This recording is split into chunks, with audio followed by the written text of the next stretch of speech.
cooker Thai-style pumpkin soup. Start by placing the pumpkin, carrot, onion, curry paste, stock and coconut milk in a slow cooker. Stir to combine. Cover and cook for 4 hours on high or until the pumpkin is tender and the mixture thickens slightly. Set aside to cool slightly. Next, use a stick blender to carefully blend the pumpkin mixture until smooth. Add the sugar, lime juice and fish sauce and stir to combine. Season with salt and pepper.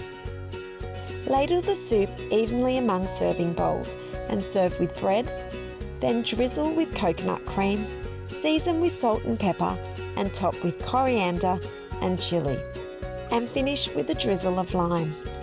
Made in the slow cooker, this warming pumpkin soup gets its kick from the delicious Thai-style flavours.